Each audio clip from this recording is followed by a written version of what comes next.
0? Yeah. I guess it is. Is that what the Florida-Miami game is going to be? So that's what week 0 is here, right? That sounds good to me. We are back. Zach, Dean, Chris Boyle live from the Daytona Beach News Journal studios. Is that what we call this place? They cleaned it up since the last time we were here, so it looks pretty nice. I was going to say, we usually call it the dungeon, but they have passed the broom through here. So. Only one light works, though. And our phone is being held up by a roll of tape from what I can guess is 1984. So you really MacGyvered this one. So Nicely played. We'll see if we can make it work.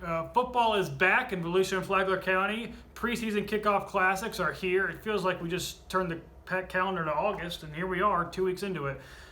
Game you're gonna be at a couple games tomorrow night. I think you're going to start out at Spruce Creek versus Denzel Washington. We are the Titans. T.C. Williams. I hope they come out in the field like that. The mighty, mighty Titans. That's yeah. right. Yeah, Spruce Creek will host T.C. Williams out of Alexandria, Virginia, the school that is most commonly well known for Remember the Titans. Mm-hmm. They are the school that was profiled in that movie.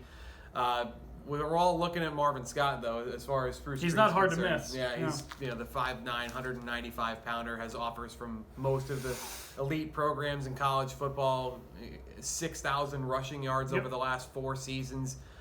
He's in for another big year, we think, and Andy Price is quick to hype up Nick Cristiano, too, the quarterback. He thinks he's going to really add something to that attack. Yep. Not only from a running perspective, but also as a downfield passer. He feels like he really improved in the summer. And Spruce Creek, I think, is a very dangerous team. They were 4-6 last year. But you look at the schedule. Wasn't indicative. And you look at the fact they took Mandarin, who ended up winning the title, to overtime. Yeah. They lost that game by failing on a 2-point conversion. Which they went for because they had nothing else to lose. Right. They can score points, and I think that they're going to be improved across the board. They've got a couple key returners on the offensive line. They add a few transfers from Daytona. Mm-hmm. They're going to be very stout, and I think they're going to give a lot of teams a headache.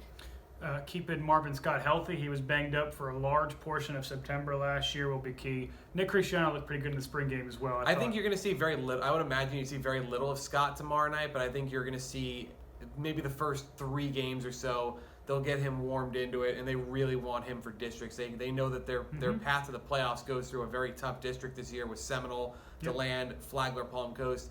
Price said that they can only really afford to lose one of those games. And they're going to need Scott healthy and fully able to go for both of those games, for all 3 of those games. You're going to start out that game, then you're going to head north to the Mainland Hardee game, correct? Yeah, we'll see Mainland as well. They've got a lot of really interesting skill players. I think they're going to be very tough to deal with, especially running the ball. If they are able to vet Isaiah Gordon into the system, transfer right from Daytona, year. Jordan Jackson who can play both ways. You've got Nate Braswell back from Father Lopez, who is starting the fall as the starter at the position, a really good home run hitter type of running back from who was at Father Lopez last year. And it really all kind of starts with Teron Keith, who was a first-team All-Area quarterback last year, committed to USF, a very dangerous player. Other coaches around the area say that he's just a really difficult He's gotten better, too. Yeah, as a passer, but he's extremely difficult to keep in front of you. And once he breaks the pocket, all hell breaks loose. So I think Mainland is a very dangerous matchup. Hardee, don't sleep on them. They were 10-0 last year. They lost in the first round of the playoffs to Jefferson. They play in 5A. They were 10-0 last season, though, so they'll provide an interesting test here in the kickoff class. And they have a good breakfast there, too. Hardee's. Yeah? Have you ever been to Hardee's breakfast? No. I have. It's pretty good. It's you're not going to break the bank, though, so don't expect. You're paying for what you get. You're going to be all over Volusia County. I'm going to camp my butt right at Spec Martin Stadium and watched probably arguably the best team in the area last year. Yeah. Arguably DeLand. They beat Mainland. I don't think there's really an argument. Last year, and they beat FPC. So I think DeLand, the best team in the area. They're going to play with Kaiba, a great team, but a bit of a rebuilding team. Yeah, DeLand was wire to wire the best team in the area last year. They really faltered down the stretch. They lost Leon Roll with one game left in the regular season. That really hurt them when they got to the playoffs. 2 of their 3 losses came to Mandarin. So you look at in the first one, I was there, and it was one of the best high school football games I've ever seen. And it wasn't to Mandarin; it was to Carson Beck. They lost to. So, and their strength is the secondary this year. They are not going to be fun to throw the ball against. Between Avante Williams, who's committed to Oregon, the #1 safety recruit in the nation, Ben Knox is committed to USF, Mizell Williams, a transfer from Daytona, who's a very talented junior who's got 2 years of varsity experience. He's played a lot of football and is an athletic kid at about 6'2", or right about, I think he's around 6'1" and 180 pounds or so. So they've got a lot of guys at the back end of that defense who are going to make you pay by either taking the football away or coming down and thumping you, because they've got linebackers too, with Ian Schoenwetter, Ty Willard, Matt Moore, a good linebacking core for DeLand as well. It's going to be a tough defense this year. Wakaiva, like you mentioned, they lost a lot of kids. They were an Elite 8 team last year in 8A. They've dropped down to 7A. Heavy graduation losses. Their big loss was Tyler Davis, who was a defensive lineman, went to Georgia, Clemson, if I'm not mistaken, last year. A really difficult matchup in the interior, but they are obviously going to have a handful of players. Larry Preston, their quarterback, took over a couple games into last season and was a really effective player for them. A couple other quick games tomorrow night. FPC Atlantic Coast. That game, I believe, has moved up to 6 o'clock now. Mm-hmm. And Lake Mary, your hometown, Lake Mary, and New Smyrna Beach.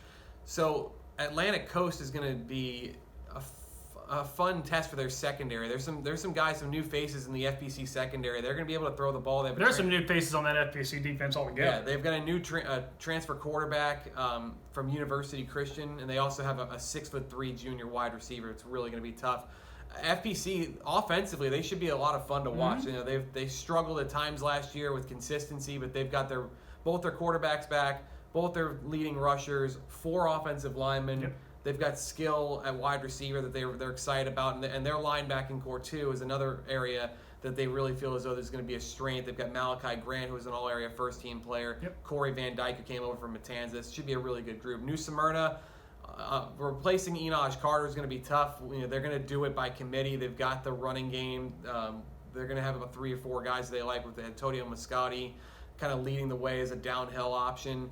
And Lake Mary, there's another team that tests your secondary. They've got Gunnar Smith, who's a sophomore, threw for over 2,000 yards last year as a freshman. So they're going to certainly be able to push the ball not only down the field, but they've also really like to use the slots too. Gunnar Smith, if he's not a quarterback, I don't know what you can beat. It's here. High school football's back, week 0. They don't count. The starters may not play all 4 quarters, but you're going to hear the band on the field. You're going to see live hitting tomorrow night and hearing it, and it's what we've been waiting for, and it's here. Great warm-up, because you've got awesome week 1 games. Mainland, DeLand, Champagnat, New Smyrna, a couple other rivalry games, the Potato Bowl, FPC Matanzas. All of this kind of funnels into next week, and it sets it up really nicely. We have made it without my phone falling down, which it probably will right now, but let's quickly wrap this up before we have to do it all again. I'm Zach Dean. This is Chris Boyle. We will be out and about tomorrow night. Welcome back, high school football. We're here.